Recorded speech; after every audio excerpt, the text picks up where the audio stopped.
Okay guys, this is the Purple Cheshire. Welcome to my channel. This is the first ever Twitch stream that I am doing, so just kind of bear with me a little bit. Um, I am going to be touching base a little bit on Phasmophobia. Basically, what I'm going to be doing is just like helping everybody that is like a beginner at the game who wants to learn how to play, who's not really sure how to go about doing that. So I am going to be touching base on everything within the title screen when you get into the game and everything that's in the layout of the truck so that you can kind of figure out um, like the layout of the truck a little bit better, because there's some screens in there that you might not know what they are going to be for. So if you can see here, I am only level 47. I don't play this game a whole lot. I am by no means a professional gamer whatsoever. Okay, so I just want to let everybody know that I want to be able to help everybody play the game a little bit better. Maybe you guys can eventually be professional gamers yourself. That is completely up to you guys. Not everything I say you have to listen to. You guys have your own brain, your own mind, your own way of playing. So hopefully that will actually, that this video will make it a little bit easier for you to start with. So if you can see here, as soon as you load into it, I'm not going to go into the options of the game or anything. You guys can kind of figure that out yourself because that's your own computer, how you want it ran, and all of that. So when you load it in here, you're going to see daily challenges, and it's always going to be 3 different daily challenges. It does reset in 24 hours. So every 24 hours, there's going to be different daily challenges that you can do. And what that is going to do is it's going to give you a little bit of extra money that you can use to buy some equipment in the game to help you out. Now, playing with another hunter is just doing it with at least one other person, whether you were in a public chat or a private chat. That we'll kind of touch a base on maybe in another video. Or maybe in this one, it just really depends on how much I feel like talking. There are bones in the game that you have to pick up in order for you to be able to do the find a bone objective here. And then get a spirit box response. That's just one of the little objectives that you can do to kind of get the ghost to respond to you in any kind of way, as well as like get evidence. You can kind of help. It kind of helps you find out where the ghost is at a little bit, but without further ado, we're going to jump right into it here. That's just the daily challenges. It's always going to be different. So whenever you jump into the game, there is a training game that you can do, and I don't think the ghost will actually kill you in the training video. I'm not really sure. The training video I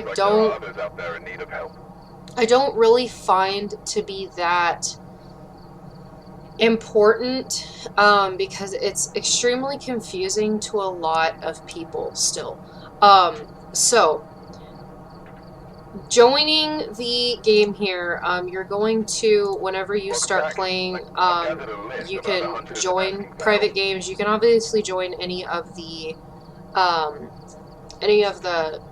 public games with people that you don't know, but if you're going to be creating a private game, there's going to be a little invite code here, that you can just do that.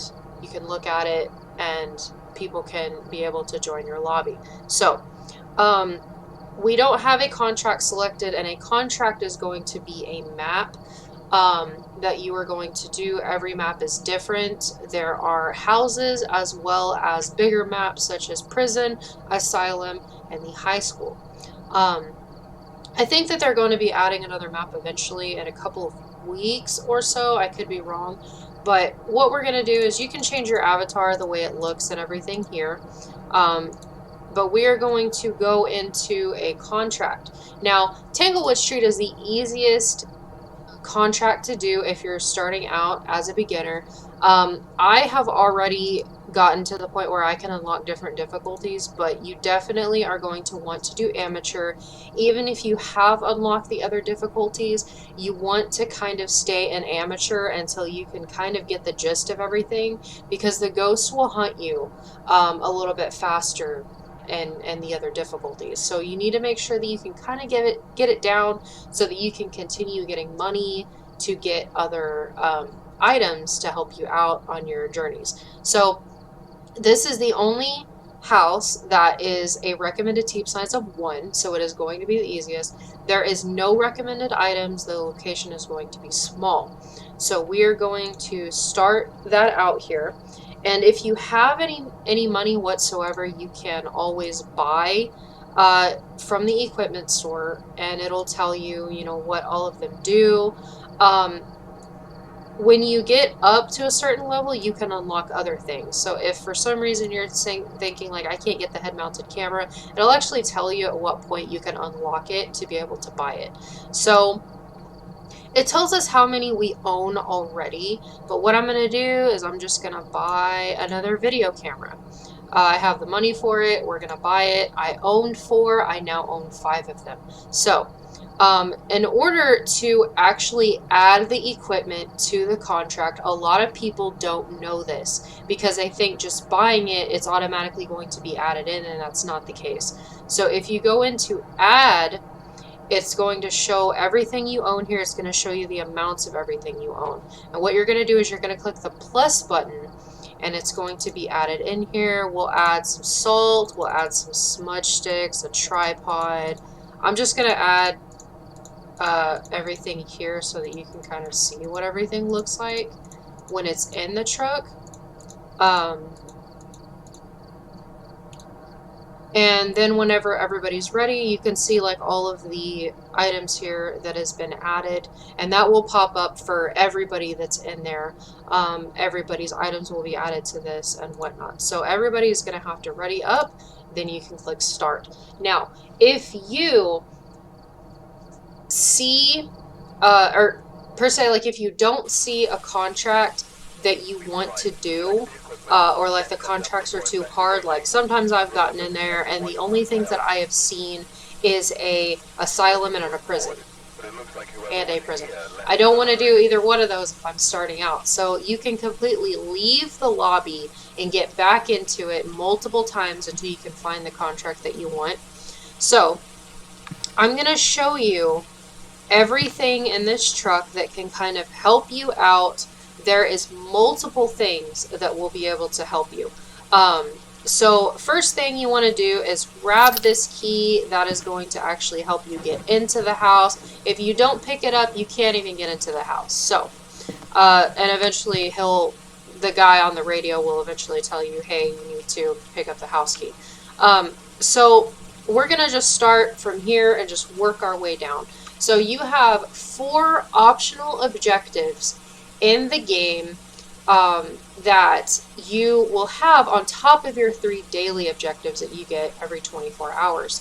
So objective number 1 is always going to be discovering the type of ghost you're dealing with. That's the whole point of the game. Once you can find out what room it's in, you can kind of put evidence items in there to try to figure out what kind of ghost it is. So objective 1 should be your main goal that you're trying to do. The other 3 objectives are always going to be just extra objectives that will help you get money to be able to buy items with. So the next thing you want to look at is, first of all, I'm not going to go into too much detail about each objective and what it's dealing with. If you guys want to know what all the objectives are, feel free to, message me, like asking me a question about it. I can also do another video if you want, just basically what all of the objectives are, what they mean, and what you have to do so that you can be able to complete the objective. But I'm not going to touch base on that too much today. So you have to look at the name, Elizabeth Wilson. If you say her name when you're in the house, you are going to start angering it. It's not something that you want to do. just to get her to tell you where you are. You can use other things like give us a sign or where are you to kind of help you with that. That's not going to anger her, because there are things that you could say, whether you're using the spirit box or not, the ghost can hear you. You can say certain phrases that will anger it, like saying, are you friendly? Are you mad? Do you hate me? Things like that. It's going to make the ghost angry. But saying, like, where are you? That's not going to make the ghost mad.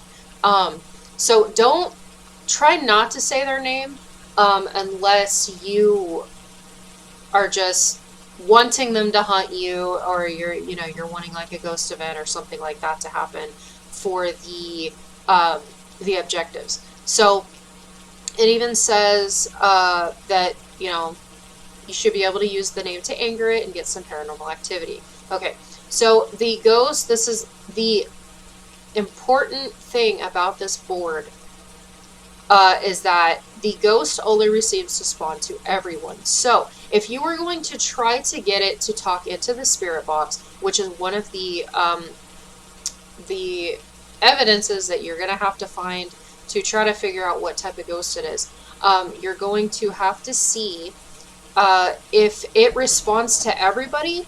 That's perfectly fine. Anybody could be in the room and try to talk to it. If it says that it responds to somebody who is alone, that person has to be in the room by themselves with the light off. Anytime you talk in the spirit box, if you want it to work out successfully, it has to be with the light off. Ghosts are shy with the light on, apparently. So basically, you are going to want to have the light off. If you're going to be talking to it alone, the other people need to stand in the other room. You can kind of shut the door a little bit so that separates you guys a little bit, and then you'll probably get a spirit box response after that. So that's pretty much everything that is on this whiteboard. So we're going to be touching base on the screens that are in the truck. Now, the first screen here is going to be a map of the house. Each map is going to be different because each layout is going to be different. Now, the important thing that you need to know about this map is it's going to have a breaker located in the house. It's going to be a little green device here. If you cannot see where the breaker is, I did not know this, but you can hit this little white button here and it will change the floors of the house. So there's the breaker there. The breaker is so if the ghost ever goes down there and turns off the lights, you can physically go to the breaker itself and turn them back on, because the ghost will turn off the breaker for any number of reasons. If it's a mare, for example, mares tend to hunt a little bit quicker if they're in the dark. So turning off the lights will help them out because you physically have to go to the breaker, turn it back on in order to use any of the lights. So there is a couple of things that will show up on the map as well. If you have some sound sensors in there, and if you have motion sensors, they will pop up on the map as well. I'm not going to really touch base too much on that, so we're just going to move on. These sound sensors, when you... Oh, the thunder freaked me out. When you place a sound sensor, and I believe the sound sensors are going to be these white ones here. These are going to be the infrared sensors, and these are going to be the motion sensors. So if you're going to place a sound sensor in just like a general area of the map, it's going to highlight the whole area. So you can see the sound sensors right here on this grid. You can place up to 4 of them. And what that's going to do is it's going to tell you right here where the sensor 1 through 4 is. It's going to tell you what area the sensors are. So if you're placing it in the living room area, it's probably going to be in like a whole little area. The living room's right here. So like if you were to place it on this wall, for example, it would probably highlight this whole area, including the bedrooms, but it would most likely just say living area or living room. So if the ghost is going to be walking around in that sensor, even in the bedroom, it's still going to pop up as it's in the living room because it's where you placed it at. The strength over here, there's going to be like a red bar to basically show how much sound it is. So if there's a whole lot of sound coming from one specific sensor, that's probably where the ghost is going to be unless it's a roaming one. So moving on, that is not important, by the way, that is specifically just for decoration. Okay, so we are going to be looking at the team sanity here. So it is going to show everybody on here, but since I'm playing solo, just as a training video, it's just going to show myself on there. The average sanity is how much everybody in the game has. Your sanity will lower depending on multiple reasons in the game. If you're in the dark too long, if ghost events happen. I believe that hunts also affect that as well. Like, I don't know if they go down because of that, but your sanity has to be at a certain level for each specific ghost to hunt you. So, if you don't want to be hunted, you kind of want to keep your sanity a little bit higher, which is what sanity pills are a huge help for, which is this right here. Not really going to touch too much base on the items themselves. That'll probably be for another video. Let me know if you guys want me to do a video on that as well, and I will certainly do that for you. So, the average sanity is everybody put together, and also a good way of knowing after a hunt, if you can't find where your people are, or if for some reason their mic isn't working or whatever and you can't hear them, you can come inside the truck, and if it has a little question mark right by their name, they're most likely dead because their sanity is not going to be on there anymore, or if they got kicked from the game for any reason. That is what that's going to be based on. So, moving on, not really going to go into too much detail about that, but we are going to be moving on to the total activity board. The total activity board is going to be the activity that the ghost only has. If for any reason at all the ghost makes any activity, which is throwing things, flicking the lights on, moving around the house, causing sensors to go off, opening doors, making the car alarms go off, anything like that, that is going to alert the activity board, and it will spike a little bit. Now, the main thing that I want you guys to look at is, if you're using an EMF reader, it can be a little bit finicky on picking up a level 5 if it is a level 5 ghost. If it's spiking a little bit, that's not an alert to an EMF level 5.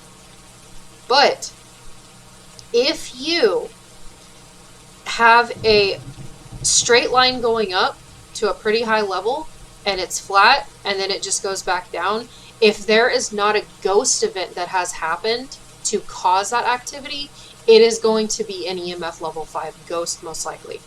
Don't quote me on that. Things tend to be a little bit different. Ghost hunts obviously aren't going to count in that, and ghost events are not going to count in that as well. So that's pretty much it for the screens in the truck. Very important screens. You're going to be coming in here constantly monitoring most of these things, as well as the monitor of the truck. So this right here is just where the headset is going to spawn in at.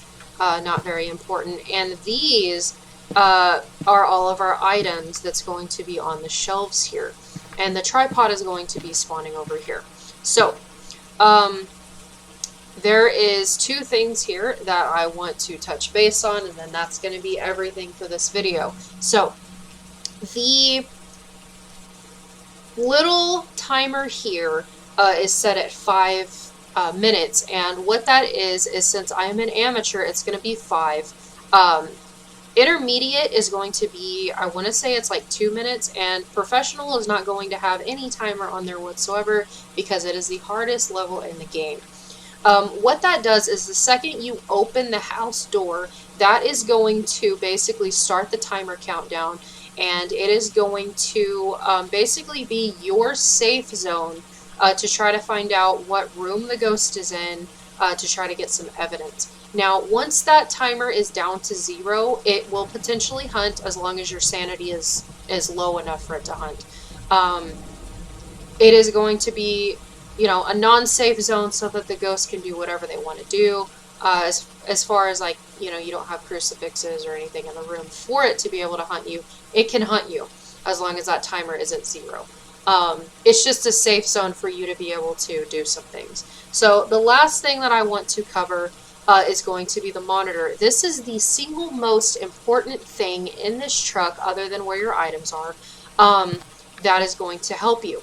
Now, you have a video cam here, and this is going to be updated as well for the new update that's going to happen. The video camera is actually going to be changed a little bit, but you can see it, you can still be able to monitor it in here. So once you pick up a video cam, it is going to have other cameras listed on here, and once you place it, make sure that the green light is on. That's going to be off, that's going to be on. You're going to place it, and then you can be able to go and you can view whatever that cam is facing. That's going to be the cam feed. It is live, so that if the ghost is walking around or hunting, if somebody is in the truck, they can be able to see it if the ghost is in front of the camera. So, the important thing about these cameras, this is the only way that you will be able to detect ghost orbs, which is going to be an evidence portion of the game. If you can detect ghost orbs, it is going to be a ghost orb ghost, and you have basically lowered the amount of evidence that you still need to find for the ghost.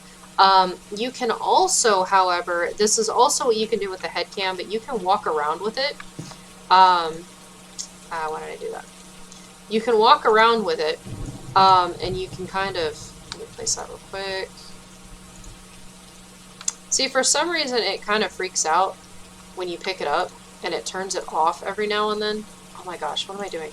Okay, so you can pick it up, and you can... That's so weird that it shows the ghost camera on there as well. So you can walk around with the camera, except it is a little finicky for some games, and if somebody's inside the truck, they can see the live feed even though you're just holding it in your hand. So that's pretty much it. It's going to be for ghost orbs. This is a very important thing inside the truck that is going to help you. So once you're ready to actually start gaming, you picked up the house key and you're going to walk out this truck. Good luck with all of your